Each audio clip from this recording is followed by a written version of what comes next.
Bismillahirrahmanirrahim. Assalamualaikum warahmatullahi wabarakatuh.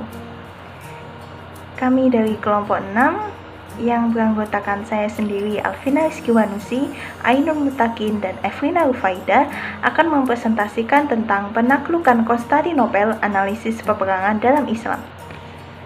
Saya di sini akan menjelaskan tentang poin A, sejarah Konstantinopel. Apa sih Konstantinopel itu? Konstantinopel merupakan ibu kota Kekaisaran Romawi Timur yang terletak di semenanjung Bosporus antara Balkan dan Anatolia, serta penghubung Laut Hitam dan Laut Tengah melalui Selat Dardanella dan Laut Aegea. Letaknya yang strategis menyebabkan bangsa-bangsa tertarik untuk menguasainya, termasuk umat Islam. Konstantinopel didirikan oleh Kaisar Romawi Konstantinus I. Di atas itu sebuah kota yang sudah ada sebelumnya, Bizantium namanya, yang didirikan pada permulaan masa ekspansi kolonial Yunani sekitar tahun 671 sampai 662 sebelum Masehi. Kaisar Konstantinus I mempersembahkan Konstantinopel kepada Maria dan anak-anak Yesus dalam sebuah mozaik gereja Hagia Sophia yang dikeluarkan Konstantinus I untuk memperingati pendirian Konstantinopel. Nah, Konstantinopel ini memiliki rencana-rencana besar dalam segala bidang.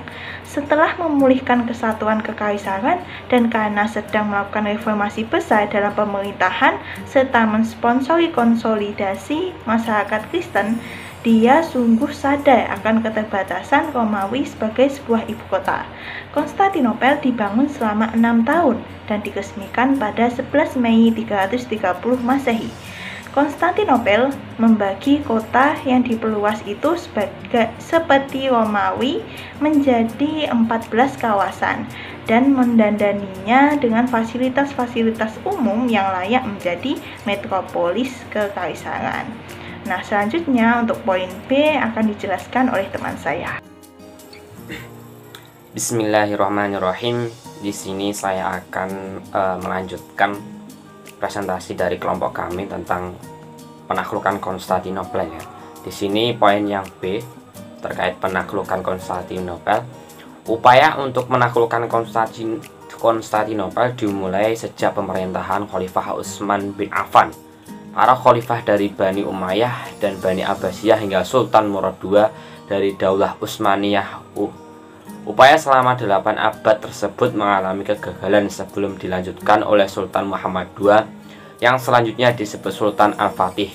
Jadi sebenarnya penaklukan Konstantinopel ini sudah lama banget ya, mulai dari Khalifah Utsmaniyah sampai dinasti Utsmani, yaitu pada yang paling puncaknya yaitu Sultan Muhammad Al-Fatih. Ketika Sultan Murad II diganti oleh anaknya Sultan Al-Fatih pada awal tahun 1451 Masehi, secara luas bahwa sultan muda yang berusia 19 tahun akan menjadi penguasa yang belum mampu dan tidak menimbulkan ancaman besar bagi kedudukan Kristen di Balkan dan Aegea. Keyakinan ini diperkuat oleh utusan yang dikirim kepada Sultan Al-Fatih pada awal pemerintahannya. Banyak faktor yang menyebabkan kegagalan tersebut, diantaranya kuatnya tembok Konstantinopel yang tahan terhadap gempuran senjata Greek Fleet atau api Yunani yang membakar kapal-kapal, suhu yang sangat dingin, maupun kekacauan dalam negeri Islam itu sendiri.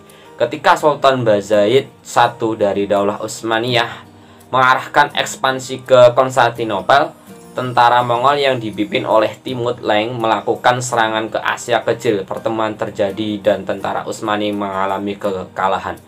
Jadi sebelum Sultan Muhammad II atau Sultan Muhammad Al-Fatih, Sultan Muhammad Fatih ini memerintah, itu diprediksikan bahwa beliau itu tidak secakap ayahnya, karena dia itu masih muda, sangat muda sekali, baru umur 19 tahun sudah menjadi khalifah. Tetapi takdir berkata lain, ternyata Sultan Muhammad Al-Fatih bisa menghancurkan benteng Konstantinopel atau Bizantium.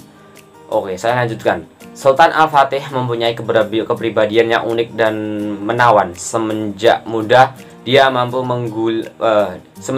dia mampu mengungguli teman-temannya dalam banyak ilmu yang dia pelajari di sekolah istana, menguasai banyak bahasa yang berlaku pada masanya, dan sangat tertarik untuk mengkaji buku-buku sejarah. Di kemudian hari, semua itu membantu pemantauan kepribadiannya dalam menjalankan administrasi dan menguasai medan perang. Akhirnya dalam sejarah dia terkenal dengan gelar Al-Fatih yang berarti sang penakluk. Setelah berhasil melakukan perbaikan internal dengan pesat, Sultan Al-Fatih mulai memalingkan perhatiannya ke wilayah-wilayah Kristen di Eropa. Dia ingin menaklukkan dan menyebarkan Islam. Adapun Turki Utsmani yang semakin kuat dan semakin ahli dalam strategi perang tidak mampu lagi dibendung oleh pasukan Konstantinopel. Cita-cita menaklukkan Konstantinopel yang selama berabad-abad mengalami kegagalan akhirnya terwujud pada pemerintahan Sultan Al-Fatih tahun 1453 Masehi. Penantian panjang umat Islam untuk menaklukkan Konstantinopel menarik untuk ditelusuri terkait jalannya penaklukan serta strategi yang dilakukan oleh Sultan Muhammad Al-Fatih untuk menaklukkan Konstantinopel, sehingga berhasil melakukan jantung pertahanan terakhir Romawi Timur yang telah dicita-citakan dan diperjuangkan sejak 8 abad sebelumnya. Selain itu, perlu ditelusuri juga makna peristiwa tersebut bagi umat Islam. Ya, sangat luar biasa ya terkait dengan penaklukan Konstantinopel. Banyak kenapa kok para khalifah-khalifah sangat tertarik, sangat ingin menaklukkan Konstantinopel, karena itu tadi ada hadis yang mengatakan terkait dengan akan ada umat saya yang akan menghancurkan Konstantinopel, dan khalifah itu sebaik-baik khalifah, sebaik-baik pemimpin, dan prajuritnya sebaik-baik prajurit, dan lain sebagainya. Pokoknya semuanya baik-baik. Oke, karena waktu sangat singkat, saya diteruskan oleh teman saya. Terima kasih. Assalamualaikum warahmatullahi wabarakatuh. Baik, saya Evrina Rufaida akan melanjutkan penjelasan dari pemateri sebelumnya. Saya akan menjelaskan mengenai hal apa saja yang patut diteladani dari seorang tokoh Muhammad Al-Fatih, yaitu orang yang dapat menaklukkan Konstantinopel. Ada banyak hal yang dapat diteladani dari beliau. Yang pertama yaitu menguasai banyak bahasa. Sultan Muhammad Al-Fatih sedikitnya menguasai 3 bahasa Islam dengan sangat baik yang biasanya dikuasai orang-orang berpendidikan pada zaman itu, yaitu bahasa Arab, bahasa Persia, bahasa Turki pada usia 21 tahun. Kemudian yang kedua, mempelajari banyak ilmu. Sejak kecil Muhammad Al-Fatih telah belajar Al-Quran, hadis, fikih, dan ilmu modern lainnya, seperti ilmu berhitung, ilmu falak, sejarah, serta pendidikan kemiliteran secara teori maupun praktis. Kemudian yang ketiga yaitu fleksibel, inovatif, dan penuh kejutan. Al-Fatih memiliki mata pelajaran favorit, yaitu materi pelajaran sejarah. Dengan mempelajari ilmu sejarah itulah, Al-Fatih kemudian tumbuh menjadi seorang yang fleksibel, inovatif, dan penuh dengan kejutan. Kemudian yang keempat, mengambil pelajaran dari sejarah tokoh lain. Dengan mendalami peristiwa sejarah, seseorang bisa mengambil pengalaman dan pemikiran tokoh yang dibacanya tanpa harus hidup satu zaman dengannya. Kemudian yang kelima yaitu giat beribadah, bekerja keras, dan memiliki keteguhan hati dan keyakinan. Ketika Konstantinopel menolak untuk menyerahkan kota Konstantinopel, Al-Fatih bersiteguh. Baiklah, tidak lama lagi aku akan mempunyai singgasana di Konstantinopel, atau aku akan mempunyai kuburan di sana. Demikian beberapa hal yang patut diteladani dari seorang Muhammad Al-Fatih. Dan mungkin cukup sekian presentasi dari kelompok kami.